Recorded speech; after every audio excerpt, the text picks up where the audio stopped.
Hi folks, let's do some Filmic Pro. Meet my assistant for today. It's kind of cute, isn't he? He needs a name though. I don't think he has one. I could be wrong about that though.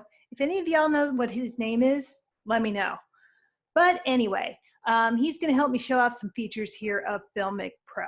Now, when you load this bad boy onto your phone, you're gonna see a screen that looks kind of like this, except it won't have our assistant in it. So we are gonna start with the controls from right to left. The big white button that's on the bottom there, that is your record button. You smack that when you start recording and it will turn red. So there will be no question that you are recording. The button next to that, the triangle, is the play button. So when you want to play back your clips to make sure the audio sounds good and that the video looks the way you think it does, that is where you will find those. The gear messes with some settings and we will deal with that in just a minute. You see that I have a green battery symbol up there with a yellow circle underneath. The green battery means I have lots of battery power, which is awesome. You will want to make sure that your battery is fully charged before you head out onto the scene. Because we are recording on our cameras, it does take a lot of power. So yeah, you don't want to go out with like 10% battery because you aren't going to come back with much video if you do that. The yellow circle is actually how much storage space I have left on my phone. So there you go. The zeros are the time code. If I were actually recording this on the phone, then it would be counting up so I would know how long my video was. You see the green line bouncing there? That is the microphone. So that is where your audio level is. You want to make sure that that is in the green and goes into the yellow. My microphone for the phone is actually facing the other direction, so it's actually doing fairly well. If you go too high, it will go into the red. You don't want to do that. But that's an audio lesson for another day. You will also see a little 24 there. The 24 is for frames per second. That is actually not the setting we are going to use, and we will change that in a moment. The 1080p, that is a setting that we will use. So we won't change that, but I'll show you where it lives. The A gets into some advanced settings and things like zebras. For those of you who are aware of what zebras are, that's where you'll find them. If you don't know what zebras are, you will in a few minutes. The kind of target-y looking thing, that's where your iris, focus, and zoom controls live. And then the colorful circles all the way on the left, that is where you do your white balance and color temperature. This function right here that you see on the right-hand side of the screen, that's a zoom. Whee! So that is a feature that actually did not used to live there and does now. So that's kind of a cool thing because that is very handy there. You will also see right now a red circle and a red square. I'm going to tap those and they're going to turn white. And you'll notice that what was on the screen changed. The circle controls iris, and brightness. So as you, just like with regular picture taking, still picture taking, as you drag it along the screen, it's going to adjust the brightness for whatever it is that it is on. So one of the ways to adjust your iris is to do just that. You put your finger on it and you move it around the screen until you are happy with it. The other way to do it is if you hold on that circle, you will actually bring up your iris control, which is this control here on the left. And so you can actually iris up and you can iris down that way as well. Okay, and then when you like where it lives, tap again and it will turn red, and that means it is locked and will not change. So if the sun comes out, it won't automatically change. If the sun goes in, it won't automatically change. If somebody turns a light on behind you, so we don't get that weird changing, sudden, flashing of really bright video that happens when you have auto iris on. So you will want to lock that when you find the iris that you like. The square is actually a focus. Whee! So now, now his third eye is in focus. It's always a good thing to have, right? There's a joke in there somewhere. But anyway, just like before, you can have that so that that will always be the focus point regardless of what else is happening in the frame, okay? So it doesn't automatically change if a fly comes in and lands on your on your phone, right? And then all of a sudden the person that you're interviewing is no longer in focus. You can tap on that and it will hold that as well. Just like with the circle, if you hold your finger on the square, it will bring up focus and zoom control. Okay, so right now it's on focus, and so I can come in and I can make it so that that's out of focus. If I had something else that I wanted to focus on, I could do that. And then, so we can play with our focus there. If you wanted to do a rack focus effect, this is a little more advanced. You can actually set 2 points to do that, which is kind of nifty. But first, just get the basics down. And then your zoom control. And, same thing. Whee! You can, you know how zoom works. Remember, wide, medium, tight, super tight. You didn't think you would get through a video tutorial without me saying that, did you? Did you? Anyway, so flashbacks of 121 for most of you. For those of you who have not taken 121 yet and who are watching this in 121, you are going to see the words wide, medium, tight, super tight an awful lot in this class. Remember them because they make your video shooting that much better. So anyway, there you go. So you have focus control, you have zoom control. You can do it through squares, you can do it through circles. We give you all kinds of options on this. All right, so there you go. Those are the absolute basics. Now, to make anything go away, you generally tap the screen and stuff will fly off so it's no longer in your way so you can actually see what it is that you are recording. Let's go into settings real quick. Remember, that's the gear. And so this will pop up. I already said that 24 frames per second that is set up is not going to be what we use. So let's click on frame rate. So now you can see that we have a couple of options here. It says capture frames per second, and then it has a 24, 25, 30, 48, et cetera, et cetera. For news, we shoot in 30 frames per second. Generally for television, we shoot in 30 frames per second. That is kind of the standard here. So we can take that and just click on 30, and it will put your playback at 30 frames per second.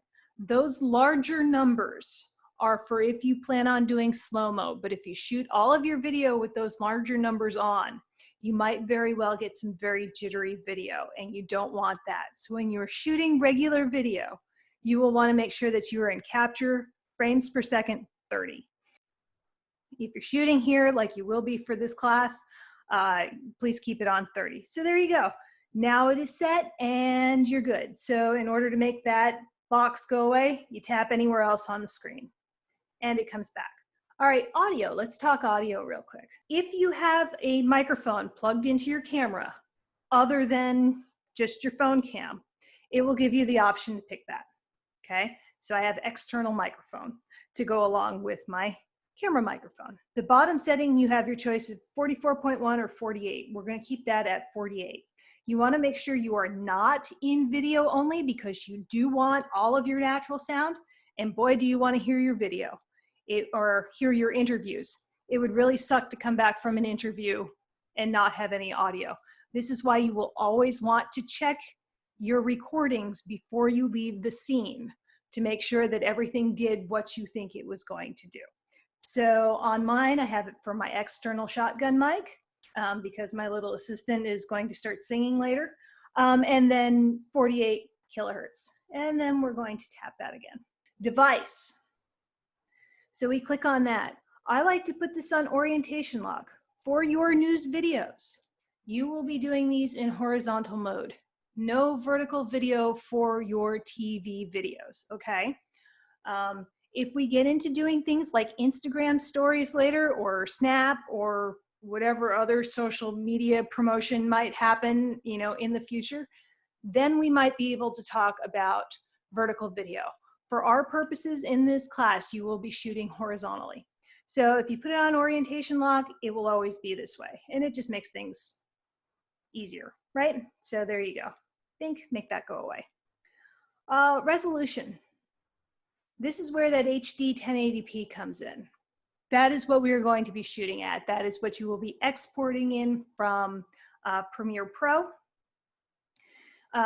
You can do up to 4K, and then when things get really fancy schmancy, I think you can even go beyond that. Remember, the higher the quality, the more storage space it takes up on your phone. Just things to remember. The thing on the bottom, the filmic quality, I think this is bit rate that they are talking about. There's economy, standard, filmic quality, and filmic extreme. Filmic extreme gives us really, really, really good quality. It also takes up a lot more space. And since we are not shooting in like 4K, filmic quality will be perfectly fine. That is actually a step up usually from what your standard camera, phone camera recording came at, which is what the standard is. Don't do economy because that's kind of like draft mode and probably won't look nearly as good as you want it to. And then you will see you have options on how you want your screen to look, right? We even have the option for square video. So if we do start doing things like Insta stories, you have that option. There's also a way to do that in Premiere Pro, however. So in general, for our stories, you will want to record in 16:9, and this way it can be changed for whatever else that we may want it for later. That's always the safe bet, right? But if you're shooting a movie, right? Or you're shooting, you know, some kind of other project, a narrative project, or you're trying to give something else that you're doing a certain look, you have many, many options through Filmic Pro, which is pretty darn cool. A lot of the rest of this stuff we don't really need. EIS, that is your stabilization. I'm going to turn that off real quick, and you will notice that it zooms out the picture. Because we are working with phones, because we are working with lighter tripods, because things tend to get bumped around, you'll want stabilization on, okay? And it will make the fact that when you smack the camera briefly while you're talking and flailing around like I do when I'm talking, it will make it jitter that much less, okay? The camera, you can flip the camera around and do a selfie. Let's see if this works. Nope, not working. I think I have something on this rig over where that lives right now. So you should be able to do selfie cam. I know I have done it on this successfully before. Torch is to actually put your flash on your phone. I would strongly recommend against this unless you absolutely positively have no other light available to you, okay? And I'll tell you why. Remember that we are already using a lot of battery power just recording our videos, okay? You don't want to add light drainage to that as well. So unless you are in a completely dark area and you have no other source of light, try to avoid using that. And then there's Guide. Guide puts the tic-tac-toe board on the screen. I personally like having this. For those of you in 128, we've talked about this before. You want all of your, if possible, the most interesting portions of the video should be in this section right here, right? You want it to be where the lines cross. For those of you in 121, guess what? You want the most interesting parts of your video to be where the lines cross. Obviously, that's a guide. It's not a rule. We have our little dude sitting here in the middle. But it's something to aim for, right? And if you're taking still pictures, that's always nice. So I like to keep the rule of thirds on my screen, those guidelines, just because it makes things easy. Once you have all of your settings the way you like them, you can hit presets. And then you can do save current values to preset. I already have a couple of them here, but when you click on that, you will be able to name your preset, and then that will be the way that the software always opens up. So you won't have to repick 30 frames per second every time you open up the app. It will already be there. You won't have to pick external or camera microphone because it will already be there. If things change, you can change them again. That's no big deal. And in fact, if you unplug your external microphone, I believe it automatically switches back to camera mode. It always has for mine. So there you go. So that's some of the settings.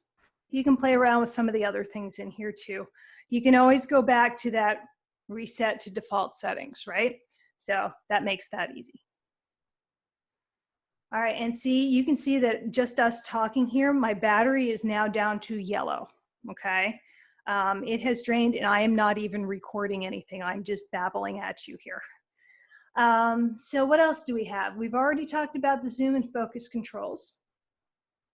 And we've already talked about your iris control. White balance, that's what we need to talk about. So your colorful circles there on the end, that's where you adjust your white balance. And you will see here on the bottom right of that control, AWB still stands for auto white balance, just like it does on your camcorder. Okay, if it is blue, it will automatically white balance for you. Once it is white balanced and you like what it looks like, you will want to lock it. Okay, white balance is locked. You have two ways of locking your white balance. You can either lock it right after you do it, or you can have it continue to adjust white balancing until the time you hit record, at which time it will lock. That could come in handy if you are standing in a place and it's one of those days where the sun comes in, the sun goes out, the sun comes in, the sun goes out, you know, and that sort of thing. So it will adjust the white balance until you hit record, and then it will stay with that particular balance all the way through your interview or your B-roll or whatever it is that you're shooting. This way you're not getting color adjustments in the middle of your video that you are not controlling. You want as much manual control as possible. You don't want your phone and your camera doing things without your permission, okay? Because then you get back and you find that, oh my God, the iris suddenly blew up in the middle of my interview and I can't use that video anymore, right? You don't want that to happen. Or like I said before, a fly landed on my phone and the autofocus moved to the fly. So, you know, Joe Smith, who I was interviewing, is now in the background out of focus because the focus is now on the fly. You don't want any of that to happen. If you know you will be moving quickly, either because stuff is happening quickly or because you are running out of phone battery, which happens, and you know that some of your scenes are going to be inside and some of your scenes are going to be outside, you can set a white balance for inside and outside so that you can just shoot your video inside. And a lot of photogs do this for like courtroom scenes. I know we don't do that in this class, but future pro tip for you. A lot of photogs will set a white balance while they're outside before they go into the courtroom, and they will put that on like B, okay, option B there that you have. Then they will go inside and they will white balance inside the courtroom, and they will put that at preset A. And what that does is it allows them, when after the trial is over and the guy walks outside, or the gal walks outside, or the lawyers walk outside, or the judge walks outside from inside the courtroom, they don't have to futz with the white balance. They can hit the preset, it will automatically go, and they can continue on their way, because when you're doing a walk and talk, it's happening whether you want it to or not. So they have learned that little trick. That's what those A and B are, so that you can set preset white balances. You also have white balance here for incandescent light, for sun, for clouds, and for, I guess that's fluorescent light, okay? So you do have options, and then you can always manually play with them too. So if you're doing something and you're looking for an effect, you can manually do that too. But in general, for our purposes here, you'll want to use auto white balance and then lock it. And my little dude is out of focus. Let's bring him back. There we go. Much better. So let's see, what else? What else have we not done? Oh, the A.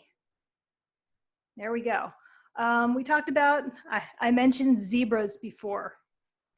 So with your iris, sometimes it's a little difficult to tell whether or not you're just a little too bright or maybe not quite bright enough. Things like zebras, whoops, let me get that out of the way. Things like zebras help. So what this does is, as you start playing with the iris, now I'm going to bring up my dial here, is you will see zebra stripes. That's why they're called zebras. The more red and white stripes you see on the screen, that means your iris is too hot. You need to bring it down. Okay, So now right about there is probably going to be pretty good, somewhere in this general area. Okay, you expect the whites of his eyes to be a little bit brighter than anything else. Now, if you take this and you bring it down too much, this one's kind of cool because it does blue as well. And this is telling you, hey, it's too dark. You need to open that iris back up. Okay, so, and then once you are done setting your iris, you tap it, whoops, and you, whoops, too many button pushes, and you turn it back off, and our little friend looks fun. The little pixels right next to it is another way of doing it, except it uses just straight color, right? So, you know, if that one works for you, great. I'm old school, I'm used to the zebras, so that's what I use. The sun kind of makes it look like you're doing a heat signature, which is kind of cool. This isn't quite the way I would do it, but you know, whatever works for you, right? And then the FP. This is kind of a nifty feature. This shows you all of the things that are in focus right now. Now, you don't have to have the FP on in order to do that. And in fact, and our iris is a little low, so let me bring that back up for him. Okay, and turn that off. Turn that off. And bring this back up. So when we go into focus, as you're adjusting your focus, you will notice some green. And the green is telling you what is in focus and what is not in focus. And as you move, you can see he's out of focus. And now most of that screen is in focus. And now here we're focused behind him. And now we're just completely out of focus. So this is a good tool as well. And this is on the JVC 170s. This is like the equivalent of your focus assist. And then when you stop focusing, it turns off. So it's not there in your way the whole time. So there you go. I think we have gone over everything. We have done white balance, we've done iris, we've done focus, we've done zoom. We've talked about your zebras and other various assorted things. What all of the little dials are, a lot of what the settings are, just things to remember. This all pretty much works the same way your camcorder does. The only thing that Filmic Pro is missing is a neutral density filter, the ND filter. Those are the things that help, that's like the sunglasses for your camera. It's unfortunate that it doesn't have it, but it's a $15 app. So, and the fact that it lets you adjust all of this other stuff is actually really, really cool. So if you really wanted to talk about ND filters, you can get ones that you can clip onto your phone, just like you can get fisheye lenses and telephoto lenses and wide angle lenses and other assorted things that you can clip onto your phone. You can get them from either B&H Photo, or you can even get them from Amazon. I just ordered a set of neutral density filters. I think they were $35. I ordered a set of really super basic, you know, wide angle and telephoto lenses that you clip onto the camera, and those were $10. So, you know, if you really want to play around with this stuff, I can give you some recommendations. We are not asking you to purchase anything else for this class, but if you are trying to build your own rig, things you might want to think about. So there you go. Yeah, so there is Filmic Pro. Always remember to hit record before you start doing your interviews or start collecting your B-roll. Please always use a tripod or some other form of rig that is usually on a tripod. Always use a microphone. All of the basic things. Always make sure you're in focus. Make sure your iris is right. Make sure you have white balanced. Yeah, all of the basic stuff that you do with a regular quote unquote regular camera. My phone has better or more pixels than the camcorder that I own. So, you know, what we call a regular camera these days has greatly changed, hasn't it? But Filmic Pro is a pretty cool tool for you to use. You can play around with any of the settings. That return to default comes in handy sometimes if you get something and you're just like, why is that stuck there? A lot of times it just means it's locked. But if you can't get something back, go ahead and go back into your gear, hit presets, hit return to default settings, and just remember to put yourself back to 30 frames per second and to have all of your mics available, and you're good to go again. So there you go. Enjoy shooting with Filmic Pro.